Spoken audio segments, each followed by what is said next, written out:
Melihat negara Indonesia yang berada di tengah-tengah dunia dan dilewati oleh garis khatulistiwa yang diapit oleh dua benua, yaitu benua Asia dan benua Australia, dan di antara dua samudra, yaitu Samudra Pasifik dan Samudra Hindia. Posisi silang ini yang diberikan oleh Tuhan kepada Republik Indonesia itu tidak hanya meliputi kewilayahannya saja, melainkan meliputi aspek-aspek kehidupan sosial. Seperti penduduk Indonesia berada di penduduk padat di sebelah utara dan penduduk jarang di selatan. Ideologi Indonesia terletak antara komunis di utara dan liberalis di selatan. Ekonomi Indonesia berada di antara sistem ekonomi sosialis dan di utara dan sistem ekonomi kapitalis di selatan. Masyarakat Indonesia berada di antara masyarakat sosialis di utara dan masyarakat individualis di selatan. Kebudayaan Indonesia berada di antara kebudayaan barat di utara dan kebudayaan timur di selatan. Sistem pertahanan dan keamanan Indonesia berada di antara sistem pertahanan kontinental di utara dan sistem maritim di selatan, di barat, dan di timur. Kemudian materi selanjutnya akan dilanjutkan oleh teman saya. Ancaman di bidang militer. Perkembangan persenjataan di setiap negara terus ditingkatkan. Bahkan ada negara yang memiliki senjata permusuhan yang berbahan kimia dan nuklir. Ancaman ini dibilang mampu membahayakan kedaulatan negara, keutuhan wilayah, dan keselamatan segenap bangsa. Kekuatan senjata ini dapat digunakan untuk melakukan pemberontakan bersenjata, sabotase, spionase, agresi atau invasi, dan menjaga keselamatan wilayah laut dan udara. Agresi ini dapat dibedakan dari yang mulai terbesar sampai dengan agresi yang paling kecil. Selanjutnya akan dijelaskan oleh Salsa Anjasra.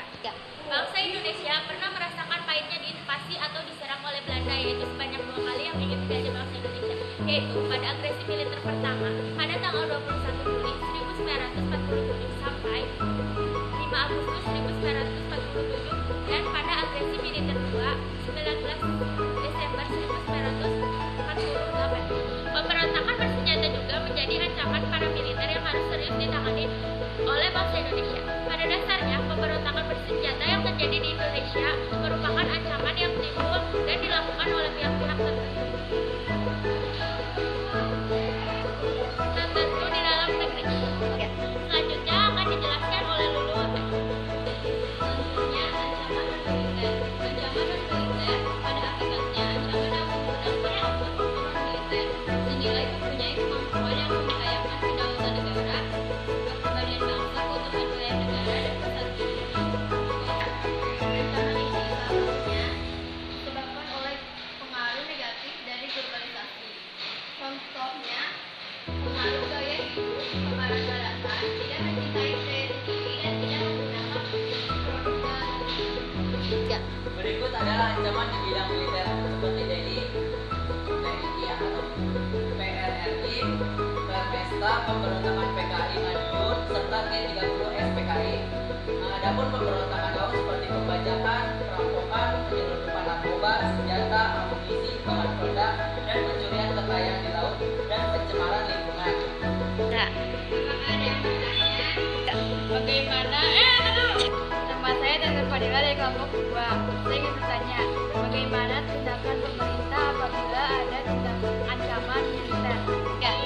Di atas pertanyaannya, di Indonesia kan mempunyai keamanan seperti TNI, Polri, dan polisi. Nah, itu kan ancaman maritim. Nah, Indonesia mungkin menurunkan keamanannya seperti TNI. Dia sebagai untuk melindungi negara kesatuan Republik Indonesia. Assalamualaikum warahmatullahi wabarakatuh. Nama saya Rizky Poja Febrianti dari kelompok 7 ingin bertanya, bagaimana menurut kalian tentang tindakan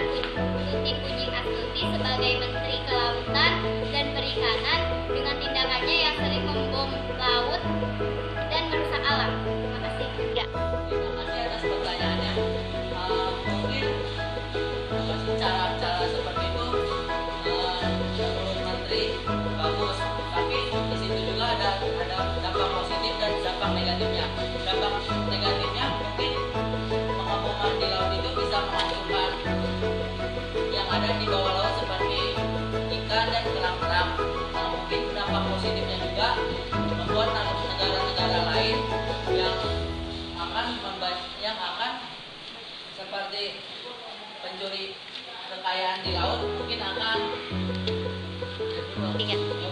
kapok dan tidak akan mengulanginya lagi. Right.